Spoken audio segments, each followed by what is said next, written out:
साल पुरानी कहानी है ये, लेकिन इस कहानी को आज भी बेंगलुरु की पुलिस याद करती है तो एक अजीब वाक़या उन्हें याद आ जाता है। ये कहानी है 9 फरवरी 2010 की। बेंगलुरु में एक नए पुलिस स्टेशन की बिल्डिंग की ओपनिंग सेरेमनी थी। नया पुलिस स्टेशन बन रहा था, नया पुलिस स्टेशन को खुलना था और उस वक्त के पुलिस कमिश्नर इस पुलिस स्टेशन का उद्घाटन करने के लिए निकलते हैं। इस पुलिस स्टेशन के उद्घाटन के साथ साथ इस पुलिस स्टेशन में जिन इंस्पेक्टर और बाकी स्टाफ को तैनात किया गया था, उनके पुराने काम को देखते हुए कमिश्नर की तरफ से उन्हें शाबाशी के लेटर भी मिलने वाले थे। और इत्तेफाक से उस वक्त उस स्टेशन के, इस नए पुलिस स्टेशन जो पहली बार बन रहा था, जिसका नाम है माइको लेआउट पुलिस स्टेशन, उसके जो इंचार्ज इंस्पेक्टर मिस्टर राजेश, उनको भी कमिश्नर की तरफ से शाबाशी भरा लेटर मिलना था। पूरी तैयारी हो गई थी, पुलिस स्टेशन सजा हुआ था, सारे स्टाफ थे, बाकी भी पुलिस अफसर बेंगलुरु के जो बड़े बड़े थे वो भी पहुंचे हुए थे कमिश्नर साहब के साथ। अब लेटर देने की बारी आ रही थी, लेकिन तभी इंस्पेक्टर साहब के मोबाइल की घंटी बजती है, मिस्टर राजेश की। वो फ़ोन उठाते हैं तो सामने से उन्हें खबर दी जाती है कि यहाँ पर एक अगारा लेक है, उस अगारा लेक के पास एक शख्स की लाश पड़ी है, गला कटा हुआ है। पुलिस स्टेशन का इधर उद्घाटन हो रहा है, नया पुलिस स्टेशन है, कमिश्नर साहब हैं, लेटर बंटना है, प्रोग्राम चल रहा है। और इस उद्घाटन के ऐन वक्त पे, उसी वक्त इस पुलिस स्टेशन का पहला केस, उसका फ़ोन आ चुका था। अब इंस्पेक्टर राजेश अपने बाकी साथियों को बताते हैं कि तुम लोग संभालो, क्योंकि पहली बार पुलिस स्टेशन का भी चार्ज मिला है, नया पुलिस स्टेशन है और ये केस है, तो ये फंक्शन तो चलता रहेगा, मैं ज़रा देख कर आ जाऊँ, वरना ये होगा कि पुलिस स्टेशन खुल गया और पहले केस से पुलिस की फजीयत हो, मालूम हुआ कि ट्रांसफ़र ना हो जाए। तो इंस्पेक्टर राजेश अपनी कुछ टीम को लेकर बताई हुई जगह पर अगारा लेक पर पहुंचते हैं। वहाँ जब पहुंचते हैं तो देखते हैं कि एक शख्स की लाश पड़ी है। लाश का गला कटा हुआ था, चोट के भी निशान थे। अब वो आसपास नज़र दौड़ाते हैं। थोड़ी दूरी पर उन्हें सड़क किनारे, जहाँ पर अगारा लेक के पास लाश मिली थी, सन्नाटा था वहाँ पर, सड़क किनारे एक फिएट कार खड़ी थी। अब चूँकि उस इलाके में कोई इस तरीके से कार पार्क नहीं करता, सुनसान इलाका है, तो पुलिस को ये बात बड़ी अजीब लगी कि यहाँ पर ये कार के अंदर झांका गया तो कोई है नहीं और कार का दरवाज़ा खुला हुआ है। जब पुलिस ने अंदर झांका तो देखा कि इस कार की सीट पर ब्लड के निशान हैं। समझते देर नहीं लगी कि इस लाश और इस कार का कोई रिश्ता है। पुलिस ने आसपास तमाम ढूंढा, कोई भी ऐसा शख्स नहीं मिला जो ये दावा करे कि उसकी कार है। लाश को उठाया गया, हॉस्पिटल भेजा गया, कार को पुलिस ने जब्त किया। अब मरने वाले का कोई सुराग नहीं, ना उसके पास से कोई ऐसा पेपर मिला, कागज़ मिला जिससे उसकी शिनाख्त हो सके। ले दे के लाश के पास एक कार, अब उस कार के रजिस्ट्रेशन नंबर के थ्रू उसके मालिक तक पहुंचा जा सकता है। तो क्या जिसकी लाश मिली कार उसी की है? लेकिन अगर कार उसकी है तो सुसाइड के केस में तो समझ में आता है, यहाँ तो मर्डर है, क्योंकि जिसम पर चोट के निशान है, गला कटा हुआ है, तो वो खुद इस तरह से सुसाइड तो करेगा नहीं। तो इसका मतलब था कि किसी ने कत्ल किया, लाश फेंकी और कार छोड़कर भाग गया। अब पुलिस ने कार के रजिस्ट्रेशन नंबर के थ्रू उसके मालिक तक पहुंचने की कोशिश की। काम मुश्किल नहीं था। रजिस्ट्रेशन नंबर के थ्रू पुलिस ने एक कोरामंगला इलाका है वहीं पर, तो पता चला कि कोरामंगला इलाके के रहने वाले एक शख्स के नाम पर यह कार है। पुलिस ने फ़ौरन फ़ोन किया, कहा ये नंबर की कार आपकी है? उसने कहा जी साहब, ये नंबर की कार तो थी मेरी, लेकिन मैंने 6 महीने पहले इसे बेच दिया। अब पुलिस फिर से उलझ गई। तो उन्होंने कहा खैर जिन्हें आपने बेचा उस नए मालिक का नाम नंबर आपके पास? तो उन्होंने कहा जी। उसने बताया कि मैंने जिसे बेचा ये जो कार जिसके नाम पर रजिस्ट्री कराई है, जो रजिस्ट्रेशन हुआ है, उसका नाम जानकी है। अब चूँकि कार की ख़रीद फ़रोख्त हुई थी तो नाम, नंबर, पता सब कुछ था। तो उस पुराने मालिक ने पुलिस को सारे डिटेल्स दिए कि जिसे उसने कार बेचा, और कार बेचने के लिए आपको सारे फॉर्मेलिटी पूरी करनी पड़ती है, कार ओनर का नाम, सब कुछ चेंज होता है। तो उस कागज़ के थ्रू पता चला पुलिस को कि ये एक जानकी नाम की महिला है जो छोटे मोटे घरों में, एक तरह से कहें तो पार्ट टाइम जॉब करती है और वहीं बेंगलुरु में ही रहती है। और जब पता किया गया तो उस पेपर से पता चला गाड़ी के कि जानकी के साथ लिखा हुआ है हस्बैंड ऑफ अमृत राय। घर का पता था। पुलिस की एक टीम फ़ौरन उस घर पर भेजी जाती है, लेकिन पुलिस की टीम जब उस घर पर पहुंचती है तो पाती है कि घर का दरवाज़ा बंद है। नॉक करती है, पुलिस लौट आती है। अब इधर का थाने का फंक्शन ख़त्म हो चुका है, अब सारा फोकस इस केस पर है। शाम को इंस्पेक्टर राजेश रिपोर्ट लेते हैं कि क्या हुआ, जानकी का कुछ पता चला। अब यहाँ जानकी के बारे में पता किया जा रहा है। पता चला कि जानकी एक छोटे मोटे घरों में काम किया करती थी और 6 महीने पहले सच में उसने ये कार ली थी सेकंड हैंड। उसके हस्बैंड अमृत रॉय और ये दोनों दार्जिलिंग के रहने वाले थे। 2007 में इन दोनों की शादी हुई थी। उसके बाद ये बेंगलुरु शिफ्ट कर गए।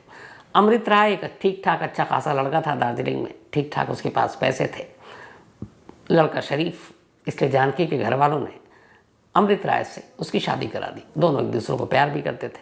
शादी के बाद 2010 के शुरू में ही इन लोगों ने कहा चलो बेंगलुरु चलते हैं। यहाँ आकर अमृत राय एक ऑफिस में काम करने लगा। पति का हाथ बटाने के लिए जानकी आसपास के घरों में कुछ पार्ट टाइम काम करने लगी। अमृत राय बहुत मेहनती था, उसने बहुत सारे पैसे सेव कर रखे थे। उसे लगा कि अपनी बीवी को थोड़ी खुशियाँ देनी है, तो उसने बीवी के लिए सेकंड हैंड कार खरीदी। अब ये सारी डिटेल मिल गई, लेकिन अमृत राय की लाश तो मिली पर जानकी का पता नहीं है, घर लॉक। अब पुलिस के सामने सवाल यह कि क्या जानकी ने अपने हस्बैंड का कत्ल करा दिया, उसके बाद वो किसी और के साथ भाग गई, क्योंकि वो गायब है, शक उसी के ऊपर जा रहा है। रात को फिर पुलिस की टीम गई। इस बार इंस्पेक्टर राजेश ने कहा चलो मैं भी चलता हूँ। आस पड़ोस के लोगों से पूछा, उन्होंने कहा वो तो यहीं थी, कल सभी ने देखा है। तब उन्होंने कहा कि चलो दरवाज़ा तोड़ देते हैं, और कोई रास्ता नहीं है। अब इंस्पेक्टर राजेश आगे बढ़ते हैं, दरवाज़ा तोड़ने के लिए थोड़ा सा जोर लगाते हैं।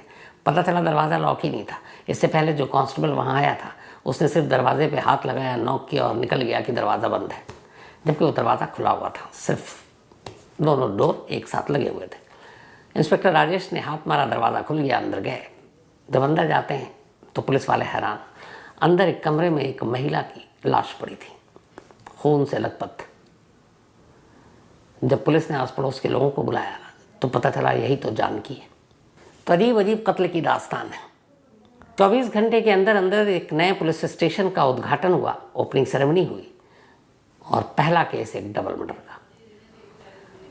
पता चला कि जानकी और उससे पहले अमृत राय, इन दोनों का कत्ल हो चुका है। अब पुलिस अभी तक जिस जानकी पर शक कर रही थी, पता चला कि वो तो खुद मकतूल है, वो तो मारी जा चुकी है। अब किसी तरीके से उनके सारे डॉक्यूमेंट्स, कागजात के ज़रिए इनके दार्जिलिंग का पता निकाला गया, वहाँ का नंबर निकाला गया, उसके बाद वहाँ फ़ोन किया गया। अब ये पुलिस को भी पुख्ता करना था कि सचमुच ये दोनों अमृत राय और जानकी ही हैं, क्योंकि कोई और तो जानता नहीं था। तो अब दार्जिलिंग से जानकी का भाई बेंगलुरु आता है। बेंगलुरु आने के बाद दोनों की शिनाख्त करता है और बताता है कि हाँ ये उसकी बहन है और ये उसके जीजा है। पुलिस को बताता दोनों में बहुत अच्छे रिश्ते थे, दोनों में बहुत प्यार था, इतना प्यार कि अमृत ने अपनी बीवी जानकी की खुशियों का ख्याल रखते हुए उसके लिए कार तक खरीदी। उसके लिए उसने पैसे बचाए और मुंबई में वो एक प्लॉट खरीद, बल्कि बेंगलुरु में एक प्लॉट खरीदने जा रहा था। वो सेविंग करने में माहिर था और जानकी का बहुत ख्याल रखता था। अब ये सारी चीज़ें ही पुलिस ने घर से जो बरामदगी हुई थी वो भी दिखाई, बाकी सारी चीज़ें दिखाई। जब सारी चीज़ें उसके भाई ने देखी तो उसने कहा कि जो उसके जीजा अमृत राय है वो एक हाथ में सोने की अंगूठी पहनते थे और उसके सिस्टर के गले में एक सोने का चेन था, वो दोनों गायब है। अब पुलिस को लगा कि ये सच में कुछ गायब हो सकता है, तो कौन करेगा। अब इसी दौरान में इन दोनों का अंतिम संस्कार बेंगलुरु में ही हो रहा है। पुलिस की टीम की मौजूदगी में अंतिम संस्कार होता है। जानकी का जो भाई है संतोष, वो दार्जिलिंग से पहुंचा था। वहाँ आने के बाद जो तमाम आस पड़ोस के लोग, जानकार, अमृत के ऑफिस के लोग, बाकी जिन घरों में काम करती थी जानकी, वो सभी अंतिम संस्कार में शामिल थे। अब पुलिस पूछता है कि कोई ऐसा शख्स बताओ जिसके बारे में तुम्हें शक हो। कहता नहीं साहब, वो तो बेंगलोर में जब से हमें पता नहीं कोई दुश्मनी किसी की। लेकिन फिर वो सारे लोगों को ध्यान से देखता है शमशान में, फिर अचानक से वो चौंकता है और कहता है कि मुझे हैरत है कि जानकी का एक मुँहबोला भाई है, वो उसे राखी भी बांधता है और जानकी उसे शुरू से जानती है और वो भी दार्जिलिंग का है और यहाँ अक्सर वो उनका ख्याल रखता है और मैं जानकी की खैरियत उसी से पूछता हूँ। अब सबको पता चल गया कि जानकी और अमृत नहीं है, उनका कत्ल हो चुका है, तो क्या उसे पता नहीं चला होगा। लेकिन वो अंतिम संस्कार में भी नहीं आया, ना घर आया। पुलिस ने पूछा कौन है वो, उसने कहा उसका नाम प्रदीप है, यहीं रहता है और जानकी का मुँहबोला भाई है, वो राखी भी बांधता है। अब पुलिस को भी हैरानी हुई कि सारे रिश्तेदार जानने वाले तो यहाँ हैं, वो कहाँ हैं। इस दौरान में पुलिस ने अमृत के मोबाइल के नंबरों को खंगालना शुरू किया, नंबर लेकर संतोष से। लेकिन अमृत का मोबाइल गायब था, मौके से नहीं मिला, ना घर से मिला। पुलिस ने नंबर ट्राई किया तो पता चला स्विच ऑफ है, पर उसको सर्विलांस पे लगा दिया। इधर अब प्रदीप की भी खोजबीन हो रही है, हो सकता है किसी वजह से ना आए या उसे पता ना हो, ये भी है, पर कातिल वही है, इसके लिए कोई सबूत भी नहीं है। इसी दौरान में वक्त बीतता रहा, अचानक पता चला कि जो अमृत राय का मोबाइल था वो एक्टिव हो गया और ऑन हो गया है। जैसे ऑन हुआ, एक पुलिस वाली ने, फीमेल, उसने उस नंबर पे कॉल किया, एक आम महिला बनकर, और उसने कहा कि मैं तुमसे मिलना चाहती हूँ। फ़ोन करने वाले ने कहा कि ठीक है, मैं मिलूँगा। और ये फ़ोन जो आया उस वक्त एक्टिव जो लोकेशन दिखा रहा था बेंगलुरु से 70 किलोमीटर दूर। लेकिन पुलिस हैरान तब हुई कि ये कि फ़ोन का लोकेशन जो है और जो चला रहा है वो बेंगलुरु ही की तरफ आ रहा है, मतलब उल्टा नहीं जा रहा। तो पुलिस की है कि कातिल के पास अगर अमृत का मोबाइल है तो वो भागने की बजाय वापस बेंगलुरु क्यों आ रहा है। पुलिस ने खैर जाल बिछाया, मोबाइल का लोकेशन ट्रेस किया और आखिरकार बेंगलुरु से पहले ही उस शख्स को पकड़ लिया जिसके पास ये मोबाइल था, अमृत का। जब उससे पकड़ा तो पुलिस को लगा केस सॉल्व, लेकिन कहानी और उलझ गई। उस शख्स ने बताया कि असल में मुझे बेंगलुरु में ही एक टूटा फूटा फ़ोन और एक सिम मिला था, फ़ोन में से किसी काम का नहीं रहा था, वो मैंने फेंक दिया। सिम कार्ड मैंने उठाकर अपने मोबाइल में डाला तो देखा इसमें कुछ टॉक टाइम बचा हुआ है, तो मैंने कहा टॉक टाइम बचा हुआ, बातें कर लेते हैं फ्री का। तो बच्ची यही सोच के मैंने अपने मोबाइल में लगा लिया और फिर टॉक टाइम ख़त्म होता मैं सिम फेंक देता। पुलिस ने उसके बारे में सब कुछ खंगाला कि ये क्या नाम है, कहाँ है, जो भी बता रहा है। पता चला ये बंदा सच बता रहा है और ये पिछले इतने दिनों से यहाँ पे था भी नहीं। तो वो भी मामला बेकार हो गया। अब इधर प्रदीप की तलाश हो रही है, प्रदीप मिल नहीं रहा है। लेकिन तभी फिर अमृत और प्रदीप के दोस्तों की लिस्ट निकाली बेंगलुरु पुलिस ने, और जब लिस्ट निकाली तो उनमें से 3 दोस्त जो प्रदीप के बड़े ख़ास थे और वो सारे दार्जिलिंग और आसाम के थे और बेंगलुरु में रहते थे, उनका पता चला। इनमें से एक का नाम था संतोष छत्री, एक का नाम था प्रीतम और एक का नाम था तमाम। इन लोगों को पुलिस ने उठाया और उसके बाद पूछताछ की।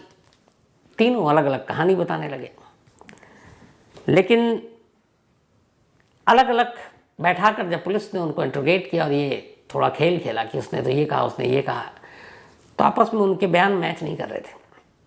पुलिस की सख्ती के बाद थोड़े से वो उसमें से एक टूट गया और उसने फिर जुर्म कबूल कर लिया और उसके बाद उसने पूरी कहानी बताई। उसने बताया कि असल में प्रदीप के कहने पर हम सब ने मिलकर उन दोनों को मारा है। वजह क्या थी मारने की? तो उसने कहा असल में ये बात थी कि अमृत राय के पास बहुत पैसा है। कुछ वक्त पहले प्रदीप राय ने ये कहा था, प्रदीप को अमृत ने, कि मेरे पास 10 लाख रुपया और है, मैं एक प्लॉट लेने जा रहा हूँ। और प्रदीप अमृत से थोड़ा सा जलन रखता था कि मैं भी उसी दार्जिलिंग से आया हूँ, मैं भी यहाँ काम करता हूँ, ये भी करता है, लेकिन इसने सेकेंड हैंड गाड़ी भी खरीद ली, प्लॉट के लिए पैसे भी है, तो उसे लगता था ये कैसे कर पाता है। बट जब उसने प्लॉट की बात की और ये कहा कि मेरे पास 10 लाख रुपए है और प्लॉट ले रहा हूँ, तब उसने पहली बार सोचा कि अगर इसको मार दूँ तो वो पैसे हम लोग बांट सकते हैं। इसने अपने दोस्तों को तैयार किया और इसके बाद 10 फरवरी को ये घर जाता है अमृत के, ये इनके सारे दोस्त। चूँकि जानकी को प्रदीप अपनी बहन मानता था, राखी बांध चुका था, वहाँ खाना वाना खाता है। उसके बाद वापसी में वो कहता है अमृत को कि मुझे अपनी कार से छोड़ दे। उसने चूँकि कुछ वक्त पहले कार ली थी। वो कहता है ठीक है। वो कार में बैठता है और उसी अगारा झील के पास एक सुनसान जगह पर उनका कार को रुकवाता है कि मैं ज़रा एक वॉशरूम से आ जाऊँ। अंधेरा था, सन्नाटा था। कार से उतरा, उसके बाद उनके दोस्तों ने मिलकर अचानक अमृत पर हमला कर दिया। तेज़ धार हथियार से उसका गला काटा और ये सब कुछ कार के अंदर किया। इसके बाद लाश बाहर निकाली, ले जाकर थोड़े किनारे में फेंक दिया और उस कार को वहीं पर छोड़ा। और अब इन्हें ये था कि जो पैसे हैं वो तो घर में होंगे, पैसे का क्या करें। तो उन्होंने कहा जानकी को भी मारना पड़ेगा, क्योंकि जानकी वैसे भी जानती थी, ये भी पता था कि ये लोग साथ लेकर गए हैं। तो वो एक सबूत थी, गवाह थी। ये चारों फिर वापस जाते हैं जानकी के घर। वहाँ जाकर ये बहाना करते हैं कि अमृत को पुलिस ने पकड़ लिया क्योंकि उसके पास ड्राइविंग लाइसेंस और कार के पेपर नहीं है, तो मुझे ड्राइविंग लाइसेंस दे, तो मैं लेकर जाता हूँ। जानकी अंदर जाती है ड्राइविंग लाइसेंस लेने। इतने में पीछे से ये लोग उस पर हमला करते हैं।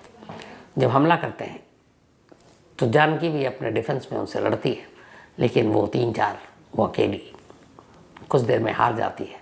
ये लोग जानकी का भी कत्ल कर देते हैं और उसके बाद घर में सारा चीज़ें ढूंढते हैं, जो भी जेवर थे, कैश थे, लेकर भाग जाते हैं। इस कत्ल के बाद बाकी 3 दोस्त अलग और प्रदीप बेंगलुरु छोड़ देता और वो चेन्नई पहुंच जाता है। अब वो चेन्नई में है। चेन्नई से अब उसे जाना है दार्जिलिंग। एक बार वो अगर दार्जिलिंग पहुंच जाता तो बेंगलुरु पुलिस के मुताबिक फिर उसे पकड़ना मुश्किल था।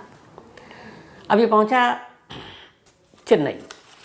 चेन्नई से अब इसे ट्रेन पकड़कर इसने बाकायदा रिजर्वेशन कराई और इसको जाना है दार्जिलिंग। लेकिन जब ये चेन्नई में गया, वहाँ एक गेस्ट हाउस में रुका, कत्ल के नेक्स्ट डे से ही अचानक रात को ये सो रहा और इसके सपने में जानकी आ रही है और सिर्फ एक सवाल पूछ रही है, मुझे इसका जवाब दे दो कि तुमने मेरा कत्ल क्यों किया, तुमने मुझे क्यों मारा। पहली रात इसे लगा कि ये वहम है, ऐसे ही है। फिर अगले दिन आया, फिर ये सो रहा है, फिर सपना आया और उसने कहा कि मुझे सवाल का जवाब दोगे, तुमने मुझे क्यों मारा। फिर ये परेशान हुआ, लगा वहम है। लेकिन फिर तीसरी रात उसने आकर फिर उससे कहा कि मुझे सवाल का जवाब दे दो कि तुमने मेरा कत्ल क्यों किया, अगर नहीं दोगे तो मैं तुम्हें यूं ही परेशान करती रहूँगी। अब इसके बाद से सुबह शाम दोपहर प्रदीप बुरी तरह से घबराने लगा, लरजने लगा, कांपने लगा। और वो जिस जगह से आया था, असम में भी उसके रिलेटिव थे, वहाँ भी रहा। वहाँ ये सारी चीज़ें, जादू टोना टोटका, भूत प्रेत, आत्मा, इन पे बड़ा भरोसा और बिलीव था इसको। तो इसे लगा कि उसके हाथ से कत्ल तो हुआ है, अब उसकी आत्मा भूत बनकर आ रही है और अब ये मुझे छोड़ेगी नहीं। तो फिर एक रोज़ इतना ही डर गया कि चेन्नई में एक ट्रेन के आगे ये कूद गया खुदकुशी करने के लिए। लेकिन इत्तेफाक से कुछ लोगों ने देख लिया और आने वक्त पर इसे बचा लिया। खरोंची चोटें आई लेकिन ये बच गया। फिर ये वापस आया, फिर सोच रहा है, फिर सपना आ रहा है। फिर इसने तय किया, नहीं, मुझे वापस बेंगलुरु जाना है और बेंगलुरु जाकर मैं माफ़ी मांगूंगा और उसके बाद अपने आप को पुलिस के हवाले कर दूंगा। इस दौरान में ये जो दोस्त थे इसके सारे, ये पुलिस के कब्जे में थे। ये बात प्रदीप को नहीं मालूम थी चेन्नई में। अब प्रदीप को कुछ पैसों की ज़रूरत थी। वो चेन्नई से फ़ोन करता है अपने एक दोस्त को और कहता है, मुझे कुछ पैसों की ज़रूरत है, बेंगलुरु आना है, मुझे पैसे दे दे। ये बात पुलिस तक पहुंच जाती है। अब पुलिस उसके दोस्त के ज़रिए उसका पूरा लोकेशन ढूंढती है। फिर वो चेन्नई से बेंगलुरु की तरफ निकलता है और पूरे रास्ते उसके मोबाइल के थ्रू पुलिस उस पर नज़र रखती है। और आखिरकार चेन्नई और बेंगलुरु के बीच में ही 26 जनवरी 2010 यानी कि इस डबल मर्डर के 16 दिन बाद प्रदीप को गिरफ्तार कर लेती है। जब प्रदीप गिरफ्तार होता है तो खुद पुलिस से कहता है कि मैं तो खुद ही आ रहा था माफ़ी मांगने, क्योंकि जानकी मेरे सपने में आकर जो कुछ कह रही है उसके बाद मैं शायद जी नहीं पाऊँगा। और एक उसको उसके एरिया का खौफ अलग था, असम और दार्जिलिंग वाला, जहाँ उसके आधे आधे रिलेटिव रहते थे। तो इस सपने की वजह से वो सरेंडर करने आ रहा था और इस सपने की वजह से उसने खुदकुशी करने की भी कोशिश की थी। खैर पुलिस ने उसे पकड़ा और इस तरीके से एक नया पुलिस स्टेशन बेंगलुरु का, जिसका उद्घाटन 16 दिन पहले हुआ था, 16 दिन बाद उस पुलिस स्टेशन के जुरिस्डिक्शन में हुआ ये डबल मर्डर, जो उस वक्त अखबारों की सुर्खियों में था, मीडिया ट्रायल हुआ, इस केस को सॉल्व कर लिया गया। बाद में ये मामला अदालत में गया। अदालत ने प्रदीप समेत उसके चारों दोस्त 5 लोगों को उम्र कैद की सज़ा सुनाई। इसके बाद ये मामला हाई कोर्ट में गया। हाई कोर्ट ने भी इन लोगों को उम्र कैद की सज़ा सुनाई। तो ये थी आज की कहानी।